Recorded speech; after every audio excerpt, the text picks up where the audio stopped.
My mother called me a hero the same day she found my sister's mugshot online. Let that sink in. The woman who once said I was a waste of skin, her exact words, by the way, was suddenly sobbing into the phone like I was the only person who could save our family from disgrace. I hadn't even had my coffee yet. The best part? I was still blocked on her Facebook. Anyway, I'm Casey, I'm 27, and I wasn't supposed to matter. See, in my family, I was the oops kid with too much attitude and not enough talent. My mom worshipped my younger sister Riley from the moment she came out of the womb with jazz hands and a perfect GPA. I was more of the quietly survived school while drawing skeletons on my Converse kind of kid. Riley got ballet recitals and standing ovations. I got grounded for using the oven wrong.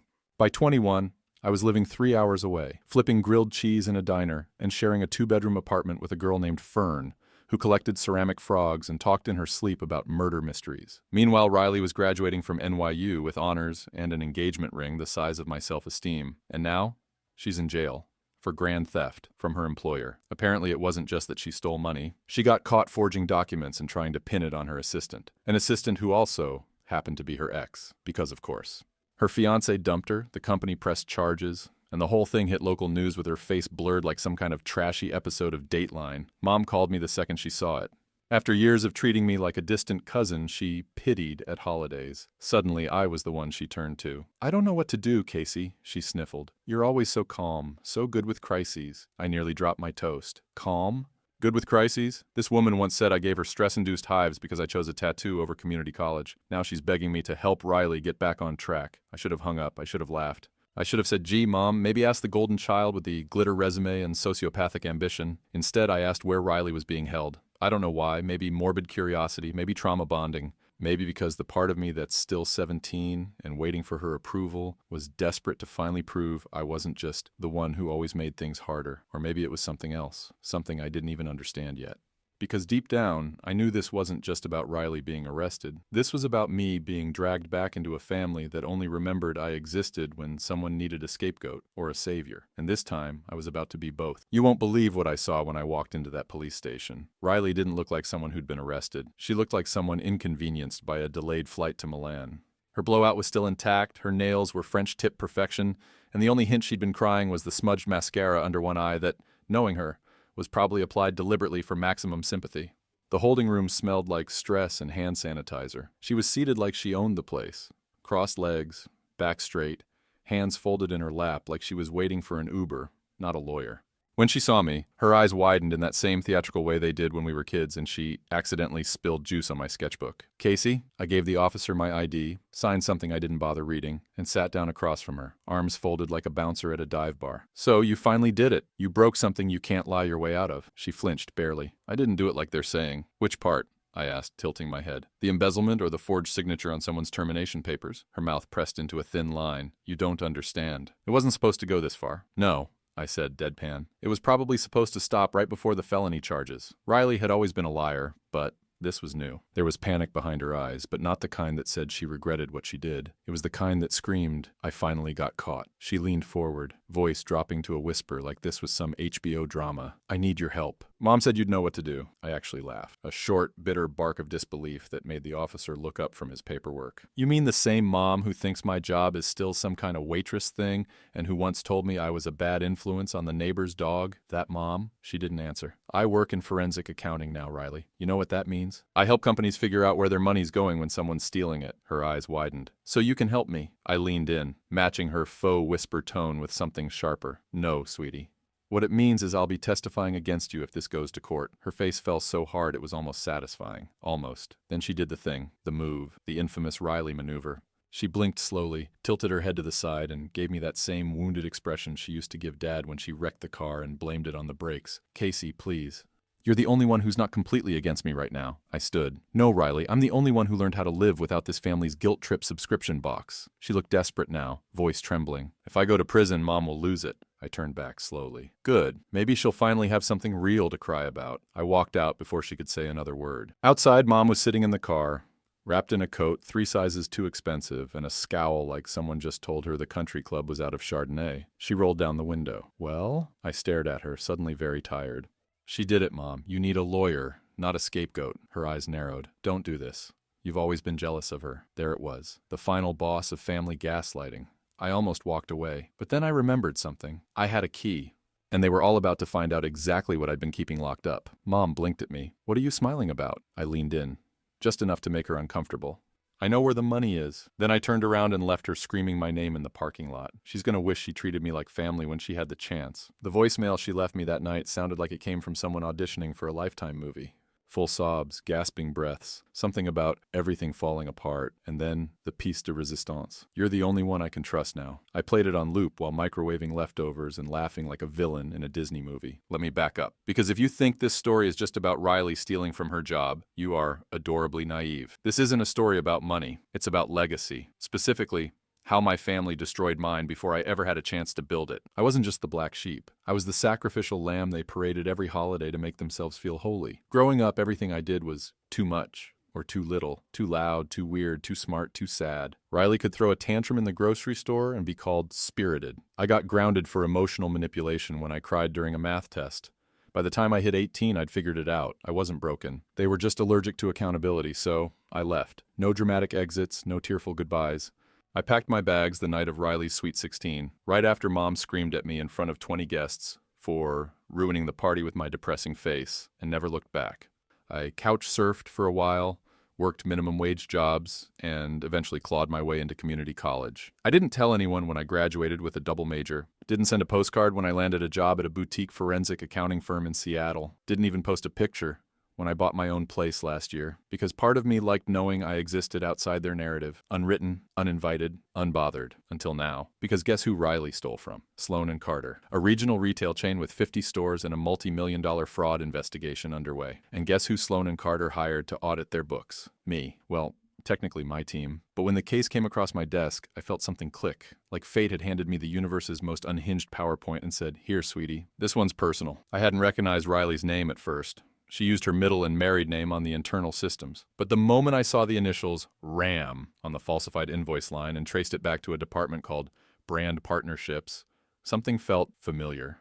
2 days later, I walked into our director's office and said I needed to take lead on the case. Personal connection, full disclosure. He raised an eyebrow, then handed me the file. "You sure this won't get messy?" "Oh," I said, smiling like someone who just remembered where they buried the bodies. "It's already a dumpster fire. I just want to make sure it burns in the right direction." Now, standing in my tiny kitchen, hearing my mother sob over Bluetooth while reheating stale risotto, I realized the irony. All those years they said I was a failure?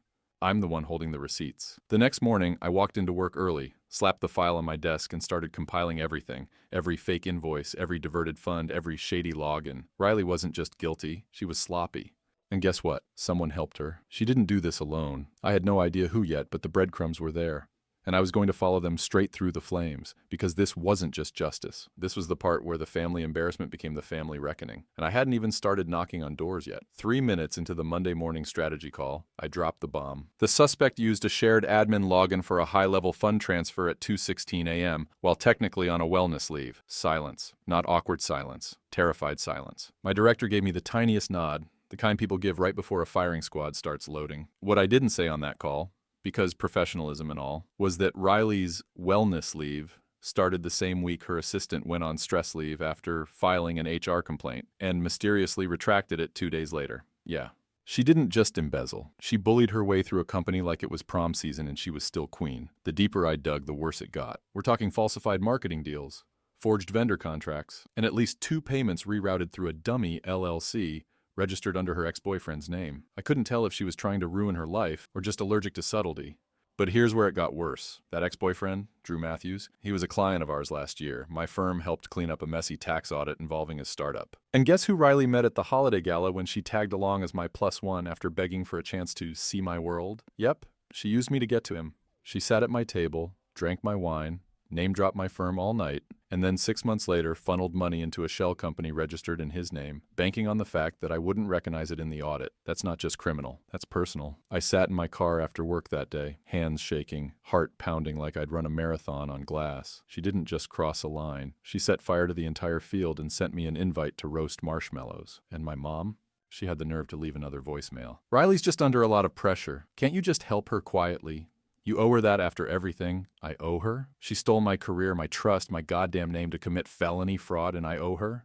That night I made a decision. No more protecting people who'd rather watch me burn than admit I was right. No more giving grace to people who treat my boundaries like suggestions. I called my firm's legal advisor, asked if I could step off the case and still provide independent evidence as a personal report. Then I spent the next 6 hours building the file: names, dates, password logs, access times, bank routing numbers, all of it. At 2:43 a.m., I hit print. 74 pages, neatly stacked, signed, time-stamped, ready for court. I wasn't just the forgotten daughter anymore. I was the expert witness, and Riley had no idea the storm that was coming, hand-delivered by the sister she tried to erase. Riley got out on bail Wednesday morning, and by Wednesday afternoon, she was already posting Instagram stories like she was at a spa retreat and not facing a felony charge. "Taking time to reflect and heal," the caption read, over a boomerang of her overpriced matcha. Comments flooded in from mutuals, clueless as ever. "Stay strong, girl. You got this." Yeah.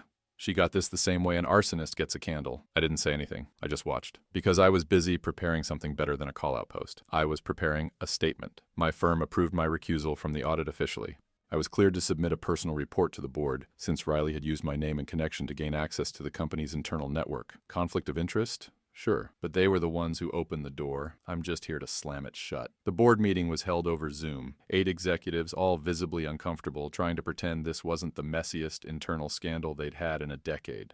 I wore a gray blazer, tied my curls back, and smiled like someone who knew she held every single receipt. "This is not a disgruntled relative lashing out," I started. "This is an independent audit, cross-referenced with previous fraud case data and compiled with internal access logs, financial statements, and security clearance timestamps. My personal connection to the accused was not used to obtain this information. It was, unfortunately, the tool she used to commit the fraud." No one blinked. "I also need to report that my credentials and internal login details were misrepresented in a vendor email used to justify a $47,000 payment to a false marketing firm." A few jaws actually dropped. "She used my job," I said, my voice low, steady. "She used me." I logged out of the call before they finished their questions. My part was done. The storm was rolling in, and I had already built the lightning rod. Later that night, Mom showed up at my apartment. No call, no warning. She just stood outside my building, buzzing every unit until someone let her in. When I opened the door, she looked smaller, worn, like the last few days had cracked something in her. "Can we talk?" she said, voice hoarse. I didn't answer.